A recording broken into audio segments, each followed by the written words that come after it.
The root of anxiety and the truth of clinging. Have you ever found yourself lying awake in the middle of the night, the clock slipping past 3 a.m. while your mind refuses to rest? Questions pierce through the silence like sharp needles. What if tomorrow I fail? What if the one I love leaves me? What if everything I've built falls apart in an instant? Your breath grows heavy, your heartbeat pounds like a drum, and in the darkness, a vague yet overwhelming fear rises within you. You try to reassure yourself, it's just worry. But the truth is that worry is not merely fear. Worry is clinging an invisible rope that binds the soul. It's deceiving us into believing that the tighter we hold on, the safer we are. In reality, the tighter we cling, the more we suffer. In Buddhist teaching, there is a term called updana, which means grasping or attachment. Imagine trying to hold water in your hand. The harder you squeeze, the faster it slips away. Anxiety works the same way. It arises when we try to control what was never meant to be controlled, when we demand that life obey the script we have written in our minds. What happens outside is only the wind. What shakes us is not the wind itself, but our insistence that it should blow in a different direction. Look closely. You are not truly anxious because someone has not replied to your message. You are anxious because you needed them to. You are not truly devastated by losing a job. You are devastated because you wrapped your identity around it. And when it disappeared, you felt as though you disappeared too. You are not afraid simply because a door has closed. You are afraid because you believed only that door could lead you to happiness. This is the nature of clinging. We fuse our sense of self with things outside of us, other people, work, success, love, even our own self-image. Then we convince ourselves that if these things are lost, we too will vanish. Anxiety, therefore, is not born from life itself, but from our attachment to how life should be. Think back to the last time you felt anxious. Perhaps you were waiting for exam results, for an answer from a job application, or simply for a text from someone you cared about. Your heart was suspended in midair. Each passing moment felt unbearable. But wasn't it true that the real torment came not from the silence itself, but from the stories your mind invented in that silence? You imagined rejection, neglect, failure, betrayal long before any of it was real, the Buddha once said. Nothing can harm you more than your own unguarded thoughts. This is the trap of the mind. We believe anxiety is caused by the world, when in fact it is caused by the demands we impose upon it. Life does not always follow the script we write, and when it diverges, our minds erupt in storm. A young woman I once knew carried this burden every day at work. Her tasks were not unbearable, but she was tormented by the thought that if she did not excel flawlessly, she would lose her worth. Her anxiety was not about the work itself, but about the image of perfection she clung to. We all carry such scripts. The problem is rarely life fit as the way we demand life to unfold. So how do we free ourselves from this invisible cage? The first step is a question, simple yet profound. What am I clinging to? Perhaps it is an outcome you desperately want, a person you are terrified of losing, or a self-image you feel you must live up to. When you dare to answer honestly, you will see that the root of your anxiety is not out there, but within the very act of holding on. And once you see it, you open the possibility of release. Anxiety is a subtle illusion, it whispers. If you hold tighter, if you think harder, everything will be safe. But the truth is the opposite. The more you hold on, the more fragile you feel. The more you try to control, the more powerless you become. It is like standing before the waves of the ocean trying to stop them with your bare hands. You believe that if you push hard enough, you will master the sea, but the waves keep coming, and the harder you resist, the more exhausted you become. Does this mean we should live carelessly? Not at all. There is a difference between mindful preparation and anxious control. Mindfulness sees things clearly and acts wisely. Anxiety drowns us in endless scenarios that may never come true. A mindful person can prepare for the future without being consumed by fear, because they act from clarity, not panic. That is wisdom. The root of anxiety, then, is not in the storms of life, but in the grip of our own hands. The path to freedom begins, not in changing the world, but in loosening that grip. Tonight, as you breathe, ask yourself, what am I holding so tightly that I cannot breathe? You may discover that with even a slight release, your heart feels lighter and peace begins to return. Letting go is not weakness. It is freedom. There is a paradox most people are afraid to face. We often mistake letting go for failure. When a relationship ends, we blame ourselves for not holding on tightly enough. When a dream dissolves, we think we did not try hard enough. When a door closes, we see it as proof of weakness. Yet the truth is the opposite. Letting go is not a sign of defeat. It is an act of strength. It does not make us small. It restores us to our true size, vast and unbound, free from the chains we forged for ourselves. I once met a woman at a retreat who embodied this truth. She had lost almost everything: a home she had cherished, a marriage she once trusted, and nearly all her savings. Many would have been crushed, yet she carried herself with a calm smile that puzzled everyone. When asked why she was not broken, she simply said, "I realized I never really owned anything. Not my house, not my partner, not even my youth. Once I accepted that, I could breathe again."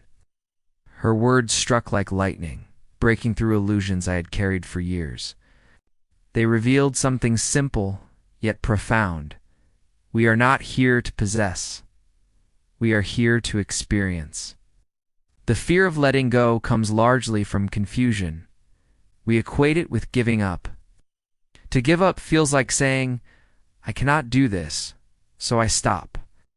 But letting go is different. Letting go comes from wisdom.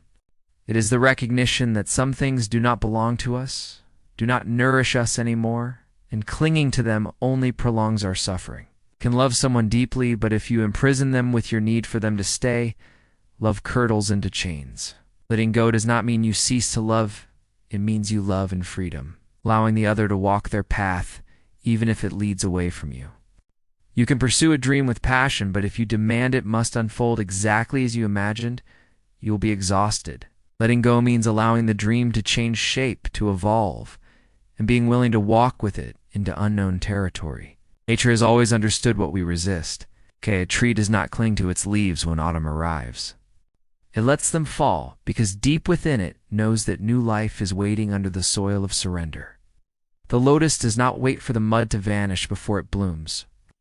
It blooms in the mud, showing us that beauty arises not in spite of difficulty, but through it. So too with us. Freedom is born not from grasping, but from opening our hands. One of the greatest misunderstandings is to think that if we let go, we stop caring. But real love has never been about possession, okay? You can love your children with all your heart, but if you try to control every step they take, you will only suffocate them. True love is giving them the space to grow, to fall, to rise again. You can love your partner deeply, but if your love is mixed with fear of loss, it will become surveillance and control. Letting go does not weaken love, it purifies it, making it clear and radiant. Consider the story of Daniel, a successful entrepreneur in his 30s. He built a company from nothing, pouring his youth into sleepless nights and endless sacrifice. His business thrived, yet he felt hollow inside.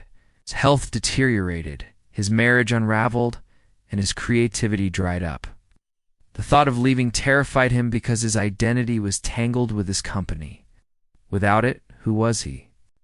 But one day, after an especially empty board meeting, he sat in silence and asked himself, "If I were not afraid, what would I do?" That question broke something open. He did not walk away bitterly. He walked away with clarity. And that night, for the first time in years, he slept peacefully. Letting go had not been failure. But It had been freedom. So when should we let go? Sometimes hardship is a teacher urging us to persevere. But sometimes hardship is a sign that we are clinging to what no longer serves us. Wisdom lies in discerning the difference. Ask yourself, does what I hold on to still nourish me? Does it make my heart open? Or does it shrink me? Does it help me grow? Or does it drain the life out of me? If the answer is no, perhaps the time has come to release. The real difficulty of letting go is not the loss itself, but the fear of the unknown.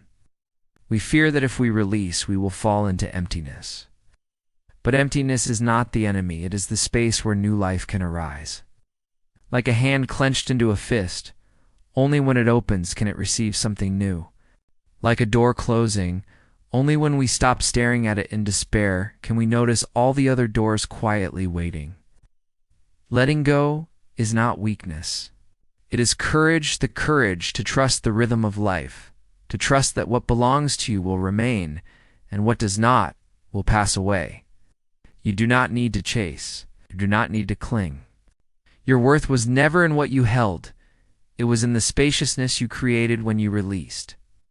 So today ask yourself gently, if I were not afraid of losing, what would I let go of? The answer may not point to an ending, but to a beginning. It's not to loss, but to freedom.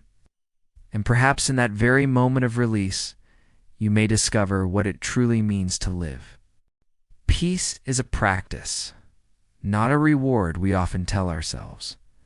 When this project is finished, when I have more money, when they finally change, then I will be at peace. As though peace were a prize waiting at the finish line, reserved only for those who endure enough struggle. But life does not work this way. Peace is not something that appears after every storm has passed. Peace is a practice that must be cultivated in the middle of the storm itself. If we cannot touch it now, in the midst of chaos, we will never find it when life is calm. I remember a woman named Alina, a single mother carrying more than her share of burdens. She cared for her aging father, raised 2 young children, and worked long hours to keep her family afloat. Her days were rarely easy, yet every morning, before the sun rose, she would light a single candle, sit by her window, close her eyes, and breathe. She called it watering the garden of her heart. She did not wait until her problems disappeared to seek peace. She practiced peace exactly when life was most difficult. That was her strength. True peace does not mean the absence of noise or conflict.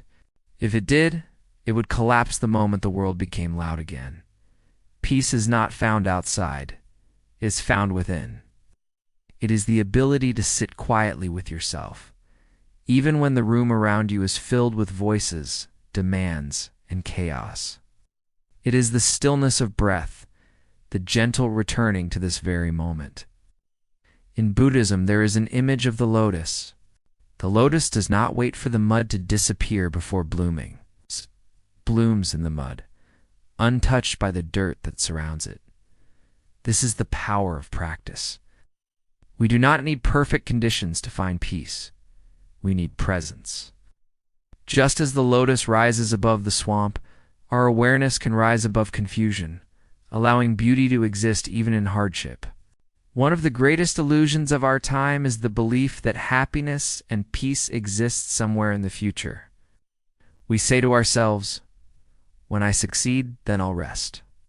When I am loved, then I'll be free. When things settle down, then I'll be at peace. Yet each time we reach one milestone, another condition appears and peace is postponed again. In this way, we spend our lives chasing a horizon we will never touch. Buddhism calls us to a different way. Bhavant, the gentle cultivation of the mind. Peace is not a gift delivered from outside. It is a seed we water daily.